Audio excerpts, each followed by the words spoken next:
हरे कृष्णा। श्रीमद् भगवद गीता के 10वें अध्याय श्री भगवान का ऐश्वर्य, इसके चौथे और 5वें श्लोक को आज पढ़ने का प्रयास करेंगे।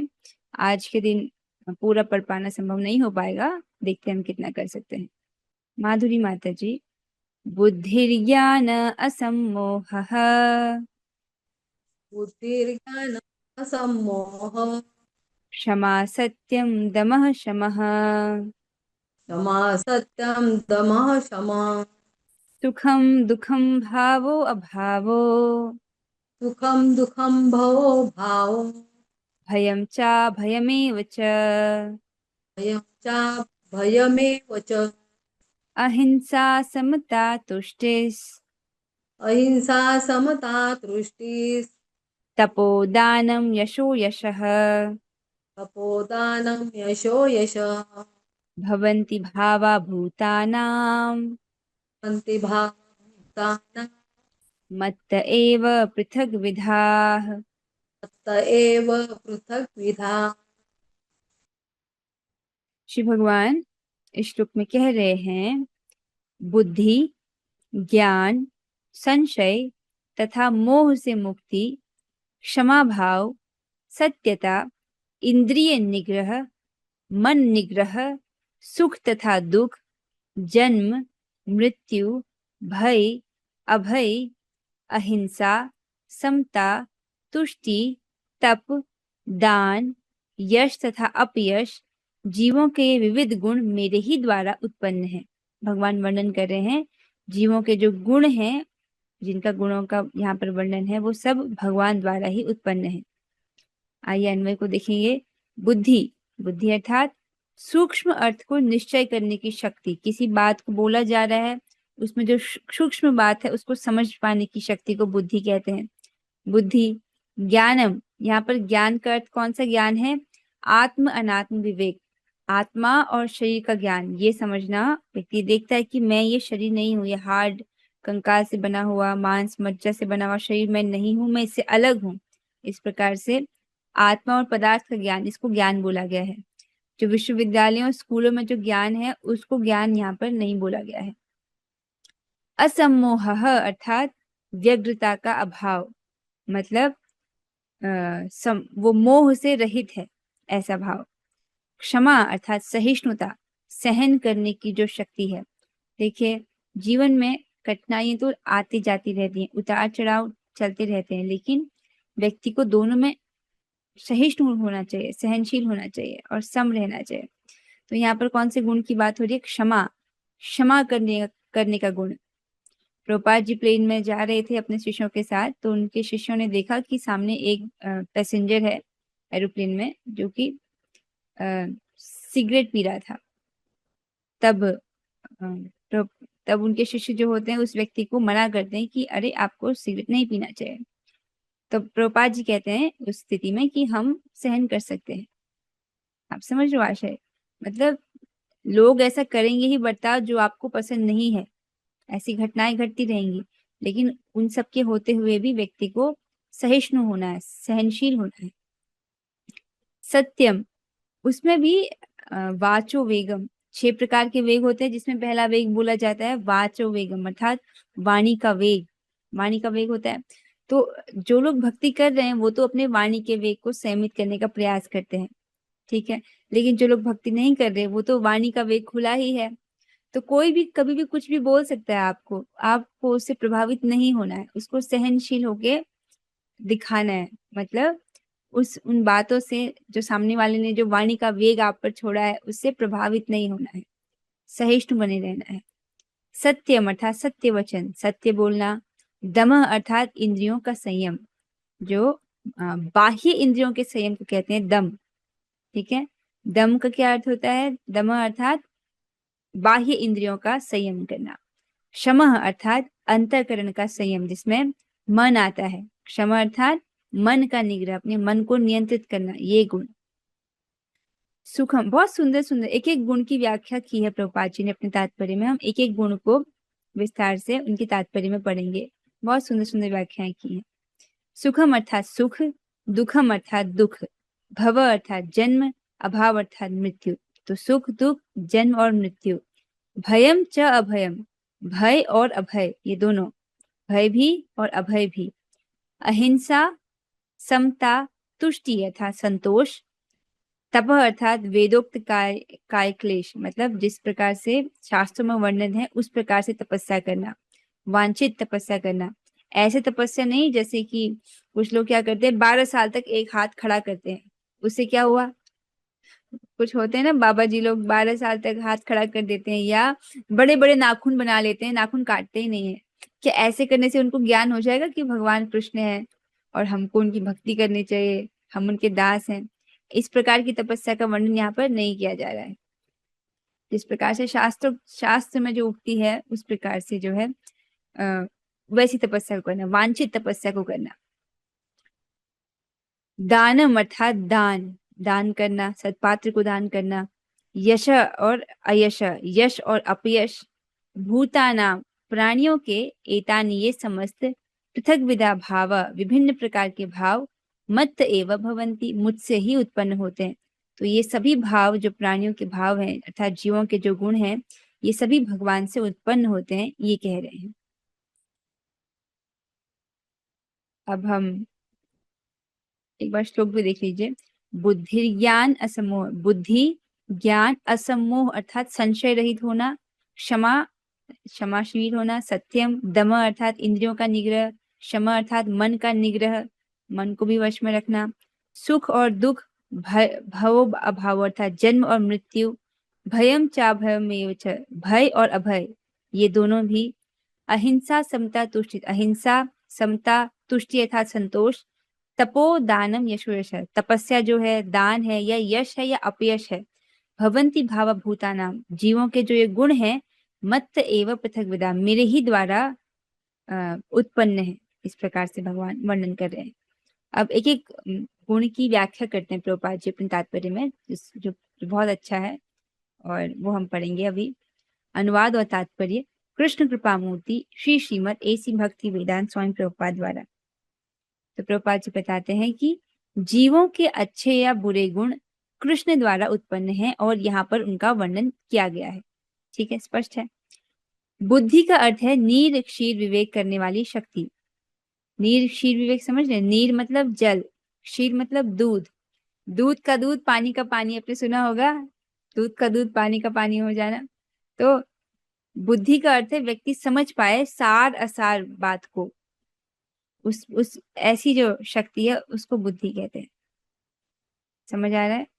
जो सही और गलत में व्यक्ति पहचान कर पाता है उसको बुद्धि कहते हैं, या सूक्ष्म बातों को जो व्यक्ति समझ पाता है उसे बुद्धि कहते हैं। ज्ञान का अर्थ है आत्मा तथा पदार्थ को जान लेना। तो ज्ञान का अर्थ जो हमने श्रीमद् भगवद गीता के अध्याय 2 में पढ़ा था, भगवान आत्मज्ञान के विषय में बताते हैं कि हम ये शरीर नहीं है, आत्मा है। जब व्यक्ति समझता है कि मैं शरीर नहीं हूँ, आत्मा हूँ, तो क्या करता है, आत्मा वाले कार्य करता है। शरीर के क्या कार्य हैं, आहार, निद्रा, भय, मैथुन, ये शरीर के कार्य हैं। लेकिन आत्मा के कार्य क्या है, आत्मा भगवान का सेवक है, और एक सेवक का क्या कर्तव्य होता है कि वो अपने सेव्य को सुखी करे। तो आत्मा के रूप में हमारा एकमात्र कर्तव्य है कि हम भगवान श्री कृष्ण की प्रीति पूर्वक सेवा कर उनको सुखी करें। तो ये है आत्मा और पदार्थ का जो ज्ञान है उसको ज्ञान बोला गया है।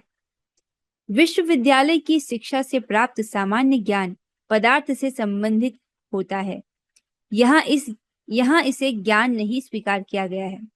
विश्वविद्यालय में, स्कूलों में हम जो ज्ञान सीखते हैं वो आत्मज्ञान नहीं होता है, वो पदार्थ का ज्ञान होता है, वो भौतिक वस्तुओं का ज्ञान होता है। ज्ञान का अर्थ है आत्मा तथा भौतिक पदार्थ के अंतर को जानना, ये समझना कि क्या आत्मा है, क्या आत्मा नहीं है, इस अंतर को समझना। आधुनिक शिक्षा में आत्मा के विषय में कोई ज्ञान नहीं दिया जाता, केवल भौतिक तत्वों तथा शारीरिक आवश्यकताओं पर ध्यान दिया जाता है। फलस्वरूप शैक्षिक ज्ञान अब पूर्ण नहीं है। तो आधुनिक शिक्षा में आत्मज्ञान तो नहीं दिया जाता। आप में से किसी ने स्कूल में पढ़ा हो जिसमें आत्मा का ज्ञान बताया जा रहा था, आपको आत्मा के क्या कर्तव्य है वो समझाया जा रहा था, कहीं स्कूल में पढ़ा आपने? तो स्कूलों में, विश्वविद्यालय में आत्मा का ज्ञान नहीं दिया जाता, केवल भौतिक तत्वों को सिखा देते हैं, शरीर की आवश्यकताओं पर ही जो उसका फोकस होता है वो चीजें बताई जाती हैं। अब यहाँ पर प्रभुपाद जी ये नहीं कह रहे कि हमको भौतिक ज्ञान नहीं ग्रहण करना चाहिए। देखिए, अगर आपने हिंदी नहीं सीखी होती तो अभी यहाँ पर पढ़ पाना भी तो मुश्किल होता है कि नहीं होता। ऐसा ये नहीं कह रहे कि वो ज्ञान जो है हमको नहीं ग्रहण करना चाहिए, ये कह रहे हैं कि वो ज्ञान पूर्ण नहीं है, अपूर्ण है। तो आध्यात्मिक ज्ञान भी होना चाहिए और साथ में भौतिक ज्ञान भी होना चाहिए। जैसे अगर भौतिक ज्ञान ना हो तो डॉक्टर्स कैसे बनेंगे?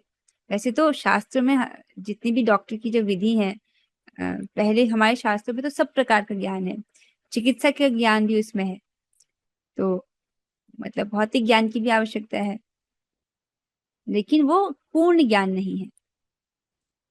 असमोह अर्थात संशय तथा मोह से मुक्ति तभी प्राप्त हो सकती है जब मनुष्य झिझकता नहीं और दिव्य दर्शन को समझता है। तो तीसरा गुण क्या बोला था भगवान ने? असमोह अर्थात मोहित नहीं होना, संशय से मुक्त होना, मोह से मुक्त होना। मोह क्या होता है? चीजों को यथावत न देख पाना, चीजें जैसी हैं उनको वैसे नहीं देखना। मोहित रहना, जैसे मोहित व्यक्ति क्या समझता है कि मैं ये शरीर हूँ, ये मेरा परिवार है, ये मेरे बच्चे हैं, मुझे इनका ध्यान रखना है, इस प्रकार से मोहित हो जाता है। क्या समझ रहा है कि मेरे मेरे हैं, ये मेरा समझना, ये मोह है। क्या क्या सही अंडरस्टैंडिंग है कि ये मैं भगवान का सेवक हूँ, ये जीव भी भगवान के सेवक हैं, मुझे ड्यूटी के रूप में इनकी सेवा करनी है। जैसे भगवान ने कर्तव्य के रूप में मुझे ये दिया है कि मैं इनका पालन करूं, तो ड्यूटी पूर्ण ढंग से करना है, आसक्त होकर के नहीं। तो मोह से मुक्ति कब प्राप्त हो पाती है व्यक्ति को? जब वो झिझकता नहीं। और ऐसा कब होता है? जब वो दिव्य ज्ञान को समझता है। उसको क्या, उसका तरीका क्या है? भगवत गीता में जो बोला जा रहा है उसको मनन करना। मनन करना मतलब क्लास में आपने सुना, उसके बारे में सोचना। जैसे कल की कक्षा में क्या पढ़ा था आपने कि भगवान अनादि है, सभी लोगों के महेश्वर है, इस प्रकार से आपने पढ़ा। तो आप सोचो कि इस सबका क्या अर्थ है अपने एकांत में, उसको बोलते हैं मनन करना। वह धीरे धीरे निश्चित रूप से मोह से मुक्त हो जाता है। हर बात को सतर्कता पूर्वक ग्रहण करना चाहिए, आंख मूंद कर कुछ भी स्वीकार नहीं करना चाहिए। देखिए प्रभुपाद जी क्या कह रहे हैं, जो भी बात आप सुनते हो उसको सतर्कता पूर्वक ग्रहण करना चाहिए, आंख बंद करके उसको ग्रहण नहीं करना चाहिए। जैसे यूट्यूब में इतने सारे वक्ता हैं, इतने सारे लोग कुछ भी बोल रहे हैं, तो सब कुछ नहीं सुनना चाहिए। ये देखना चाहिए कि ये जो व्यक्ति बोल रहा है क्या ये शास्त्र के आधार पर है कि नहीं। लोग तो दुनिया में कितना कुछ बोलते हैं, क्या हम उन सब की बातों को सुन रहे हैं? अगर सुन रहे हैं तो हम मूर्ख हैं। क्या सुनना है? वो बातें जो शास्त्र पर आधारित है, क्योंकि शास्त्र सत्य है। जो शास्त्र पर आधारित है उसको स्वीकार करना है, जो शास्त्र पर आधारित नहीं है उस चीज को स्वीकार नहीं करना है। ठीक है। ये वैसे बहुत बड़ा पॉइंट है कि हम किसको सुनते हैं। ये सुनने की क्रिया हमारे जीवन को बदल भी सकती है, विनष्ट भी कर सकती है। जैसे एक उदाहरण देंगे, रामायण में कैकेयी माता जी किसको सुनती हैं? उनकी जो दासी होती है मंथरा, है ना, मंथरा ही था उसका नाम। उसको सुनने के कारण उनका दिमाग खराब हो जाता है, आप समझ रहे हो। और फिर वो दो वरदान मांगती है दशरथ जी से, तो उन्होंने एक गलत व्यक्ति को सुना जिससे उनका पूरा चित्त प्रभावित हो गया। तो इसलिए ऐसे ही किसी से भी नहीं श्रवण करना चाहिए और उनसे प्रभावित नहीं होना चाहिए। अगला गुण है क्षमा, माफ कर देने का गुण। इसका अभ्यास करना चाहिए। बाबा जी कितने सुंदर तरीके से बोलते हैं, क्षमा समझा नहीं रहे हैं, क्या बोल रहे हैं? इसका अभ्यास करना चाहिए। मतलब ऐसी जीवन में घटनाएं तो घटेंगी ही जो हमको पसंद नहीं है। स्पेशली अगर आप ऐसे परिवार में रहते हो जहां पर भक्त नहीं है, तो वो कुछ भी कह सकते हैं क्योंकि उनका वाणी का वेग नियंत्रण में नहीं है। तो क्या अब हम हर बात पर लड़ने को जाएंगे? क्या अब हम हर बात पर तर्क करेंगे? यदि हम तर्क करेंगे तो हमारा ही समय नष्ट होगा, है ना। तो सहन करना चाहिए, उसको क्षमा करने का अभ्यास करना चाहिए, ऐसे प्रभुपाद जी कह रहे हैं। मनुष्य को सहिष्णु होना चाहिए और दूसरों के छोटे छोटे अपराध क्षमा कर देने चाहिए। ठीक है। तो जहाँ पर दो लोग होते हैं, ऐसे बोला जाता है कि अगर बर्तन है साथ में तो वो बचेंगे ही, अर्थात दो लोग जहाँ पर भी होते हैं कुछ छोटी छोटी गलतियां हो ही जाती हैं, उसको क्षमा करना सीखना चाहिए। सत्यम का अर्थ है तथ्यों को सही रूप से अन्यों के लाभ के लिए प्रस्तुत किया जाए। क्या? जो तथ्य है उसको सही तरीके से बोला जाए और दूसरों के हित के लिए। तथ्यों को तोड़ना मरोड़ना नहीं चाहिए। जैसे कुछ लोग हो सकते हैं भगवत गीता में जो चीजें उनको अच्छी लग रही है उसको स्वीकार कर रहे हैं, लेकिन जो बातें उनको अच्छी नहीं लग रही उसको स्वीकार नहीं कर रहे। जैसे मान लो पूरी भगवत गीता पढ़ी है और 3:13 जो प्रसाद खाने की बात है उसको अभी हम नहीं कर रहे, वो बाद में देखेंगे, अभी हम बस गीता गीता सुन लेते हैं, प्रसाद खाने का नियम बाद में देखेंगे। तो ऐसा भी नहीं, जो चीज है उसको वैसे ही स्वीकार करना, तो तोड़ना मरोड़ना नहीं। सामाजिक प्रथा के अनुसार कहा जाता है कि वही सत्य बोलना चाहिए जो अन्यों को प्रिय लगे, किंतु यह सत्य नहीं है। सामाजिक प्रथा क्या है? वही सत्य बोलो जो दूसरों को पसंद है, जो दूसरों को प्रिय लगे, परंतु ये सत्य नहीं है। ऐसा नहीं करना चाहिए। क्या करना चाहिए? सत्य बोलना चाहिए दूसरों के हित के लिए। सत्य को सही सही रूप में बोलना चाहिए, जिससे दूसरे लोग समझ सकें कि सच्चाई क्या है। यदि कोई मनुष्य चोर है और यदि लोगों को सावधान कर दिया जाए कि अमुक व्यक्ति चोर है, तो यह सत्य है। अगर नाम भी लेना पड़े तो भी ठीक है। यद्यपि सत्य कभी कभी अप्रिय होता है, किंतु सत्य कहने में संकोच नहीं करना चाहिए। सत्य की मांग है कि तथ्यों को यथारूप में लोक हित के लिए प्रस्तुत किया जाए, यही सत्य की परिभाषा है। तो सत्य जो है उसको यथारूप में बोलना चाहिए, और इसका क्या उद्देश्य होता है कि लोगों का भला हो। जैसे भगवत गीता क्या है? परम सत्य है। भगवत गीता के एक एक वचन जो है वो सत्य है। इसको यथावत बोला जा रहा है ताकि आप इसको जैसा ये है उसी रूप में ग्रहण कर सकें, इसको तोड़ा मरोड़ा नहीं जा रहा है। उसके लिए सबसे ज्यादा हमको आभारी होना चाहिए प्रभुपाद जी का, जो एकदम श्लोक बोले गए हैं उनको यथावत प्रस्तुत कर रहे हैं। अन्य टीकाएं भी लिखी गई हैं, अन्य जो है लोगों ने भी पुस्तक छापी है भगवत गीता पर, लेकिन वो लोग अपने स्वार्थ से प्रेरित होकर टीकाएं करते हैं, जिसके कारण जो लोग उनको पढ़ते हैं वो भी भ्रमित ही रहते हैं। लेकिन प्रभुपाद जी जो है यथावत हमको जो सत्य है उसको प्रस्तुत कर रहे हैं, बिना उसको तोड़े मरोड़े। दम का अर्थ है इंद्रियों को व्यर्थ के विषय भोग में न लगाया जाए। दम का क्या अर्थ है? अपनी इंद्रियों को संयमित किया जाए। तो ये भी एक गुण है, एक बहुत अच्छा गुण है। एक ब्राह्मण में दम और शम का गुण तो होना ही चाहिए।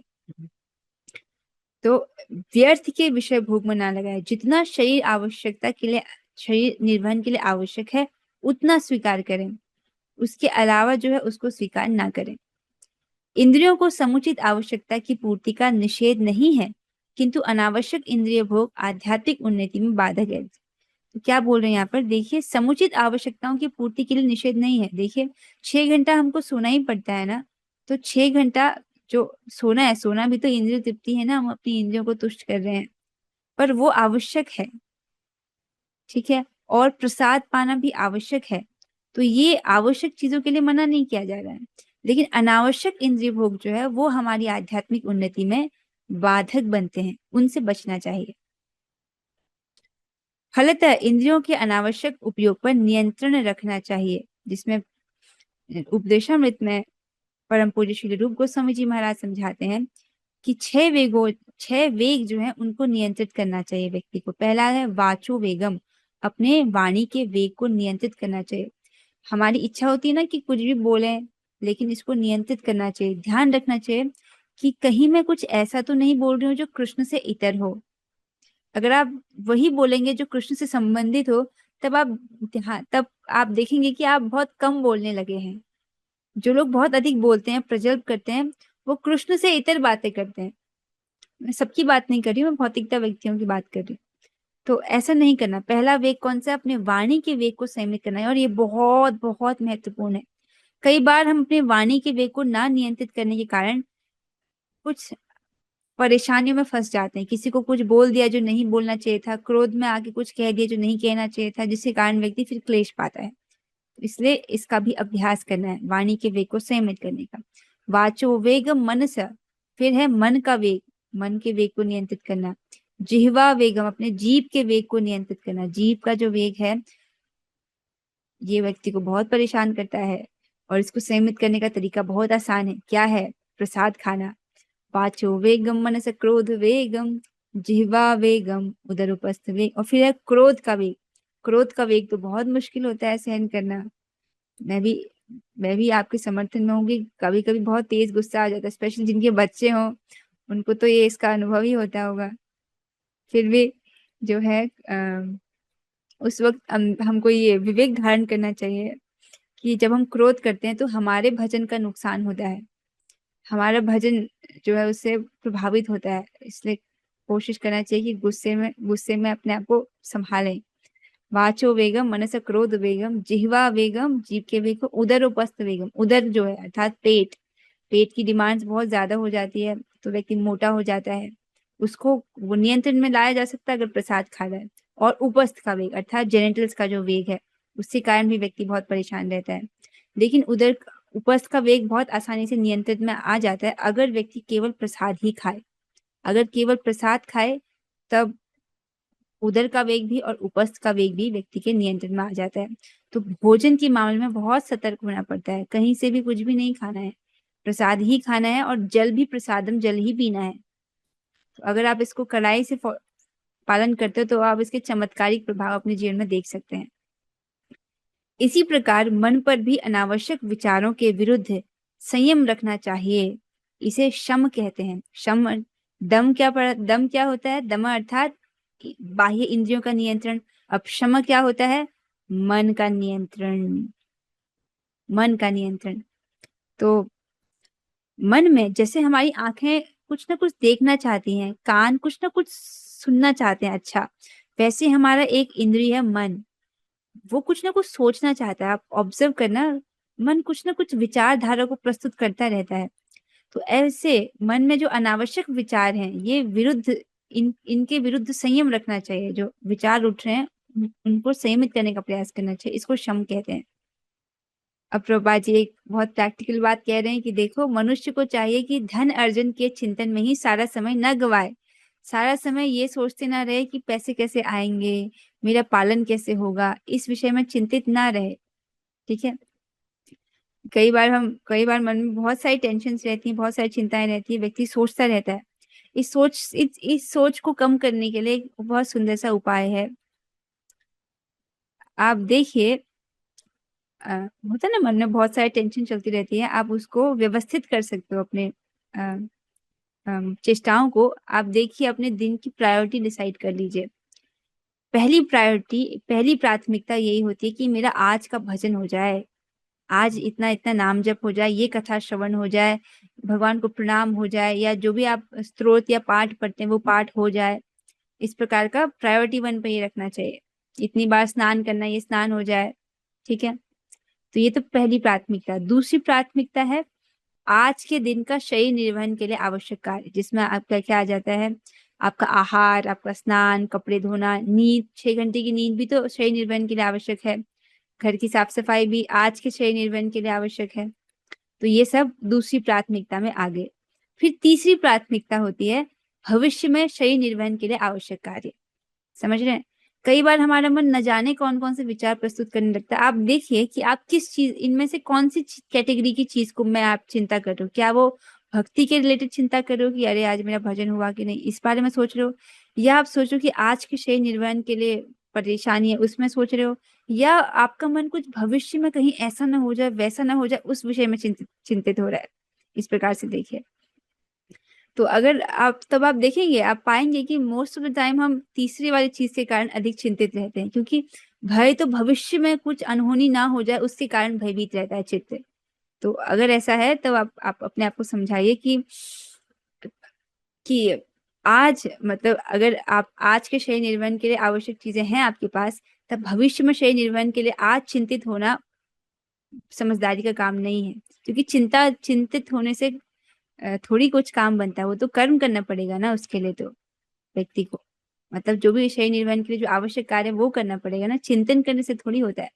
स्पष्ट हो रहा है ये?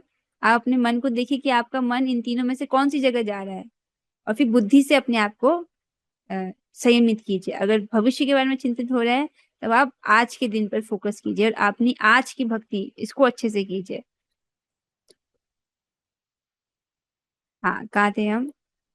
शम अर्थात मन के निग्रह पर थे। तो मनुष्य को चाहिए कि धन अर्जन के चिंतन में ही सारा समय न गवाए। यह चिंतन शक्ति का दुरुपयोग है। हम सभी के पास एक चिंतन शक्ति है, अगर हम उसका सदुपयोग करते हैं तो हमको सबसे जो परम लाभ है उसकी प्राप्ति होगी। भगवान ने इसको आपको 8वें अध्याय में बोला था ना, अनन्यास चिंतयन्तु माम यो माम स्मरति नित्यशः तस्याहम सुलभ पार्थ नित्य युक्त योगिना। जो अनन्य भाव से सदैव ही मेरे बारे में चिंतन करता रहता है, उसके लिए मैं बहुत ही सुलभ हो जाता हूँ, बहुत आसानी से उसको मेरी प्राप्ति हो जाती है ना। तो चिंतन, ये मुझे बहुत बहुत अच्छी लगती है बात कि हम इस जगत की चीजों के बारे में सोचते हैं, लेकिन हमको सोच सोच करके वो चीजें प्राप्त नहीं होती हैं। इस भौतिक जगत में सोच सोच के आपको चीज नहीं प्राप्त होती है, उसके लिए आपको कर्म करना पड़ता है, कुछ धर्म करना पड़ता है उस दिशा में। लेकिन भगवान जो सबसे सबसे महान है, उनको प्राप्त किया जा सकता है केवल उनके बारे में सोच सोच के। क्यों? प्रमाण है, भगवान कहते हैं अनन्यास चिंतयन्तु माम ये जना पर्युपासते, नहीं, अनन्यास चिंतयन्तु माम यो माम स्मरति नित्यशः तस्याहम सुलभ वार्ता नित्य युक्त से योगिना। जो अनन्य भाव से नित्य ही मेरा चिंतन कर रहा है, मेरे बारे में सोच रहा है, उसको मैं बड़ी आसानी से प्राप्त हो जाता हूँ। तो आप समझ रहे हैं, एक एक विचार जो हम सोच रहे हैं, अगर हम वो कृष्ण के बारे में सोच रहे हैं, तब तो हमको हर विचार के साथ अनंत लाभ हो रहा है। लेकिन अगर किसी भौतिक चिंता के बारे में सोच रहे हैं, तब हम अपनी चिंतन शक्ति का दुरुपयोग कर रहे हैं। आप समझ रहे हो? तो ये बात मुझे सबसे स्ट्राइकिंग लग गया आज के तात्पर्य में, कि अपनी चिंतन शक्ति का दुरुपयोग करने से बचें, इसका सदुपयोग करना है, भगवान के विषय में सोचना है, भगवान से संबंधित। अगर आप भगवान से संबंधित सेवाओं के विषय में भी सोच रहे हो कि अब मुझे ये सेवा करनी है, भोग बनाना है, अभी बर्तन धोने हैं, अब घर की सफाई करनी है, तो ये भी एक प्रकार से भक्ति के सहायक कार्य ही है। बस आपको ध्यान रखना है कि सब कुछ कृष्ण की प्रसन्नता के लिए हो रहा है। एक और बात, जैसे जैसे हम घर के जो कार्य कर रहे हैं, अगर आप उसको भगवान को लक्षित करके कर रहे हो, जैसे आपने बर्तन धोए, आप भगवान से कहो कि भगवान मैं आपकी प्रसन्नता हेतु ये कार्य कर रही हूँ, तो वही बर्तन धोना आपकी तपस्या हो जाता है। आप समझ रहे हो? वो उसी से भगवान आपको आत्म साक्षात्कार प्रदान कर देते हैं। बस आप जो भी क्रियाएं कर रहे हो, उसको बस ये सोचे करो कि भगवान मैं आपको प्रसन्नता के लिए कर रही हूँ, तो वो पूरी चीज यज्ञ हो जाती है। आप समझ रहे हो? ये बहुत स्ट्राइकिंग पॉइंट थे जो हमने अध्याय अध्याय 3 में सीखे थे, कि अपने सभी कार्यों को भगवान को लक्षित कर देना। हाँ, कहाँ थे हम? मन का उपयोग मनुष्य की मूल आवश्यकताओं को समझने के लिए किया जाना चाहिए और उसे ही प्रमाण पूर्वक प्रस्तुत करना चाहिए। शास्त्र मर्मज्ञों, साधु पुरुषों, गुरुओं तथा महान विचारकों की संगति में रहकर विचार शक्ति का विकास करना चाहिए। बहुत सुंदर। जो हमारे पास ये चिंतन की शक्ति है, इस इसका उपयोग इसको हमको कैसे उपयोग करना चाहिए? पहले तो हमको अपनी विचार शक्ति का विकास करना चाहिए।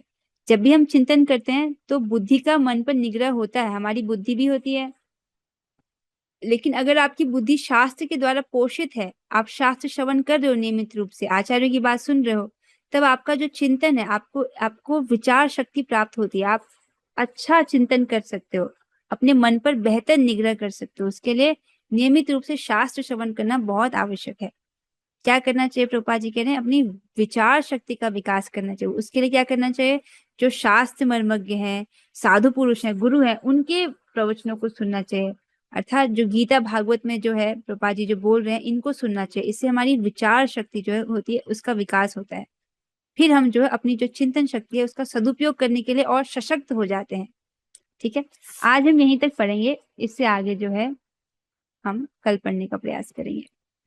किसी भक्त का अब तक की चर्चा में से कुछ प्रश्न है तो आप पूछ सकते हो। मुझे ये पॉइंट बहुत अच्छा लगा आज की कक्षा से, कि चिंतन शक्ति का दुरुपयोग नहीं करना चाहिए। हमारे पास एक एक असीम एक अलौकिक शक्ति है चिंतन करने की, और अगर हम कृष्ण के बारे में चिंतन कर रहे हैं तब हमारा फायदा फायदा फायदा होता जा रहा है। लेकिन अगर भौतिक वस्तुओं के बारे में सोच रहे हैं, तब हम अपना नुकसान कर रहे हैं।